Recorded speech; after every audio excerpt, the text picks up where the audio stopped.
Good afternoon, everyone. I've got a longish document to print for work, so I'm going to take a few minutes while that's printing out to do a little bit of an AM band scan with these three radios, which is something I've been meaning to do. It's right around noon here in Toronto.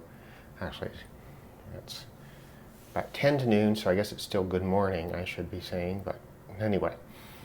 I'm really interested in the comparison between the 330 and this one, the 380.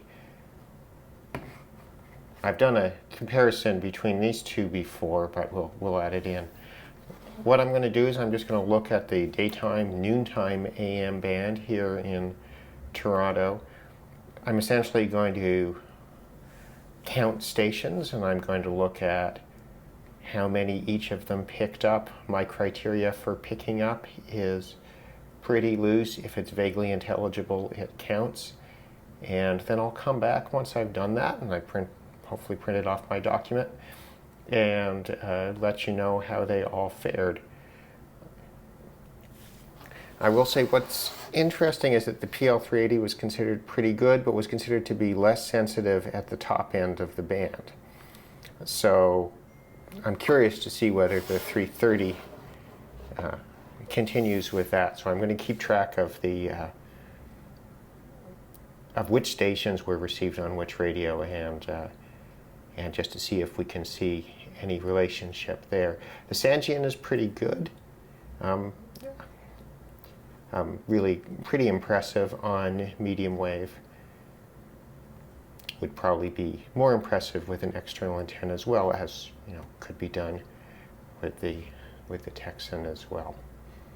Okay, so I will get to that, and I'll be back in a few minutes. Here's the result. This is not a terribly good day for daytime AM reception here in Toronto, but and I was by my computer, which is not a very good spot. But the Sangean, so the ATS909x2, received 29 stations. The PL380 received 27. And the PL330 received 29. I would say I think the Sangean is still a little bit stronger on some of the weaker stations, but not necessarily by a whole lot. So I would say that based on daytime medium wave performance, just as a very rough test, it's clear that the Sangean and the PL330 totally outclass the PL380, which is interesting because that does suggest that as an entry-level radio, I think there are other reasons why you should choose the 330, not just because of that single sideband, but because the controls work better. ETM Plus is a significant improvement. In fact, even if it didn't have the ETM Plus function, the ETM is significantly improved in this compared to the 380. It doesn't really fit in frame if I hold it up like that. So I would say as an entry-level radio, the PL330 is looking good, even if you don't care about single sideband. I think the difference between, I don't know, what is the 380 going for, let's say $50 US to $65 or $70 US, I think that's money worth spending if you're interested in entry-level radio.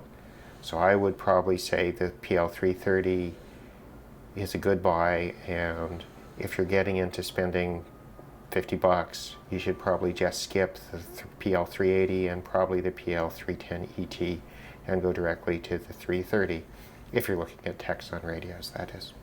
Okay, well that's a very brief and not terribly technically inclined look at the medium wave performance of three current